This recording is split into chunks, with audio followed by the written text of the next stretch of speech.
Preventing delirium in hospitalized patients. Delirium is defined as a mental status change. This is common in frail older adults and is caused by a medical condition that is reversible. It is one of the most common conditions experienced by older adults while being hospitalized. The topic is significant because if we can learn ways to prevent delirium in hospitalized older adults, we can reduce the length of their hospitalization. Literature reviews show that delirium in older hospitalized patients is costly and becoming more prevalent. The increase in prevalence also shows an increase in mortality rate secondary to delirium. Screening for mental status changes every shift can be beneficial in recognizing early onset of delirium in older hospitalized patients. Encouraging frequent activity and ambulation, avoiding foreign catheters, sleep promotion, and frequent orientation are all techniques that a nurse can use to prevent the onset of delirium. In conclusion, the interventions in early detection of delirium could reduce hospital stays as well as decrease the need for post-acute placement. Delirium is classified into hypoactive and hyperactive subtypes, with some patients having a combination of both, which is known as mixed delirium. Hyperactive is characterized by increased agitation and restlessness, while hypoactive presents as lethargy and reduced responsiveness. Many patients can experience delirium while being hospitalized, but the issue is most common in older adults. According to Hamilton, hospital-induced delirium not only increases the risk of mortality for the patient, but it also increases the length of their hospital stay and their chance of needing post-acute rehab upon discharge. Delirium is widely underdiagnosed, unrecognized, and oftentimes overtreated once caught. According to Rose, delirium is more of a myriad of symptoms that can be reversed when treated and diagnosed correctly. What causes delirium? Delirium is an acute cognitive disorder thought to come from a combination of endogenous and exogenous factors. So a person may already have the disposition, and when a trigger is added, then delirium presents itself. For example, when someone is of an advanced age and also frail, then they develop a UTI infection and is complicated by an electrolyte imbalance, then the person is at risk for developing delirium. This is why we so often see it in our elderly population. The root of delirium is not 100% understood, but it is thought to begin at the chlorogenic system.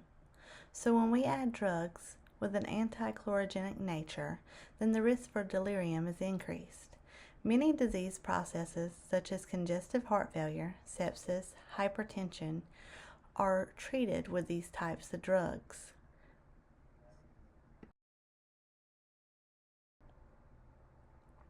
So who is at highest risk for developing delirium?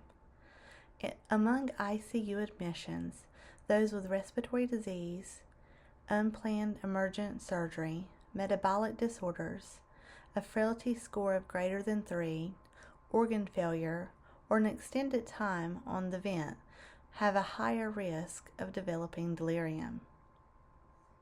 Delirium is known as the most common acute cognitive disorder in the elderly. With an aging brain, it loses its resilience to recover from external factors. In a recent study, the use of the Clinical Frailty Scale was proven as a predictor of the likelihood that a person could develop delirium. The frailty scale ranges from 1 to 9, with 1 being very fit and 9 being terminally ill. The scores has to be determined by a clinician. Chen and colleagues found that there was a correlation between an increased frailty score and hospital delirium. This research can be used to allow the care team to make strides early in the treatment to prevent delirium. Short and long-term health outcomes in medically admitted patients with delirium. For length of stay, patients with delirium had a median hospital stay of 7 days compared to 5 days for those without delirium. Higher rates of ICU and high dependency unit admissions were noted among delirious patients. Complications lead to increased incidence of hospital-acquired infections, pressure injuries, and upper GI bleeds were associated with delirium. Inpatient mortality shows significantly higher in patients with delirium. Long-term outcomes for 90-day mortality, 25.4% in delirious patients versus 8.4% in non-delirious. 1-year mortality, 35.9% in delirious patients compared to 16% in those without delirium.